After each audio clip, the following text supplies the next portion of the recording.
Hello friends, my name is Ramasu. Today we shall discuss about a topic, the Cynefin Framework. Friend, today's topic is very interesting, especially if you have interest in project management or leadership. So let's start. First of all, I would request to please subscribe to my YouTube channel and click on the bell option as well so that my new videos can reach to you. Friend, the most effective leaders understand that problem solving is not a one size fits all process. They know that their actions depend on the situation and they make better decisions uh, by adopting their approach to changing circumstances. But how do you know which approach you should use in a particular situation? And how can you avoid making the wrong decisions? Cynefin is a Welsh word that translates as place or habitat. However, it can also be used to describe the elements of our situation and personal history that influence our thoughts and decisions in ways we don't understand actually. Uh, the Cynefin framework is a problem solving tool that helps you put situations into five domains defined by cause and effect relationships. This helps you assess your situation more accurately and respond appropriately. You can use the Cynefin framework in a variety of situations to categorize a problem or decision and respond accordingly. For example, it is useful in product development, marketing, and organizational strategy. It can also help you make better decisions in a crisis or emergency.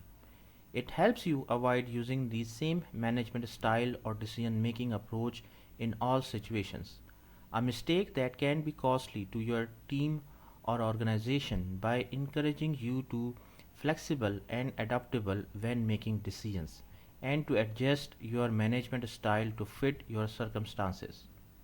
So first one is the obvious context, the domain of the best practice. In obvious context, your options are clear and cause and effect relationships are apparent to everyone involved. Here there are often explicit steps in place that dictate the next stage of the process. For example, problem encountered at help desk or call centers are often predictable and there are processes in place to handle most of them. Uh, However, there is a danger that obvious context may be oversimplified.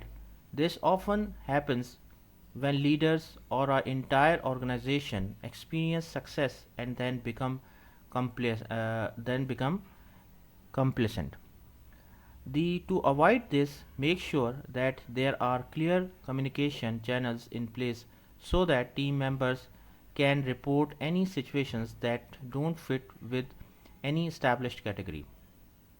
Another challenge is that leaders may not be receptive to new ideas because of past experiences and success.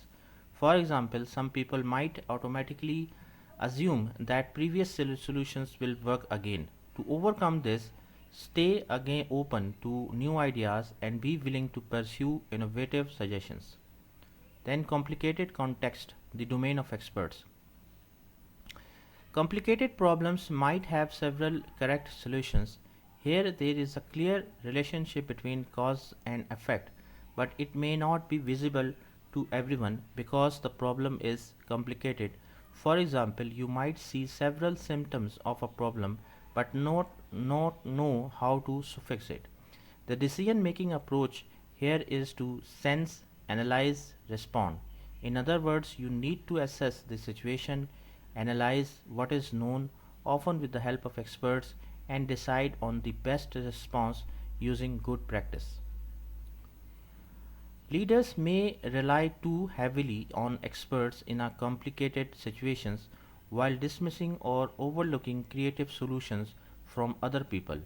To overcome this, assemble a team of people from a wide variety of backgrounds and use tools such as Crawford's slip writing method to ensure that everyone's views are heard.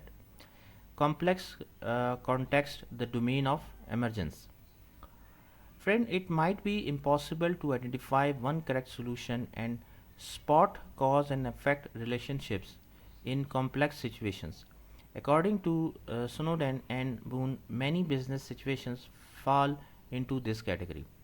Complex contexts are often unpredictable, and the best approach here is to probe, sense, respond, rather than trying to control the situation or insisting on a plan of action. It is often best to be patient, look for patterns, and encourage a solution to emerge. It can be helpful to conduct business experiments in these situations and accept failure as part of the learning process. Make sure that you have processes like in place to guide your team's thinking. Even a simple set of rules can lead to better solutions than no guidance at all. Chaotic context, the domain of rapid response. In chaotic situations, no relationship between cause and effect exists. So, your primary goal is to establish order and stability. Crisis and emergency scenarios often fall into this domain. The decision making approach here is to act, sense, respond. You need to act decisively to address the most pressing issues, sense where there is stability and where there is not, and then respond to move the situation from chaos to complexity. To navigate chaotic situations successfully, conduct a risk analysis to identify possible risks, prioritize them with a risk impact probability chart, and make sure that you have a comprehensive crisis plan. In place, it's impossible to prepare for every situation, but planning for identifiable risk is often helpful. Disorder. It can be extremely difficult to identify when you are in a disorder situation. Here, it is not clear which of the other four domains is dominant, and people generally rely on decision making techniques that are known and comfortable. Your primary goal in this situation is to gather more information so that you can move into a known domain and then take appropriate action. So, friend, I hope you like this video. Next is we can discuss example. Joes and his team recently rolled out an innovative new e-reader.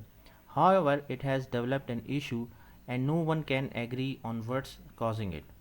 Dissatisfied customers are returning the product and the company's reputation has taken a hit. Joes is managing a number of issues. He has to help his team uncover the cause of the problem so it can be fixed. He is working with marketing to compensate customers and he is answering questions from the media about the e-reader issue. He uses the Cynefin framework to gain a better understanding of the situation and he categorizes it as complicated, which means he need to take a sense, analyze, respond approach. So he brings in experts from research and development, IT, manufacturing to help him diagnose the problem, working closely with his team. These experts list the quality concerns and then focus on each one individually to find the root cause of the problem. After several days of analysis, everyone agrees that the problem is caused by dry solder joints. Working together, the consultants and Joe's team come up with a clear plan to address this and ensure that no more faulty e-readers are shipped. So friend, thank you, thanks a lot for watching the video. I hope you like this video. If you like it, please share it with your friends and colleagues. Thank you.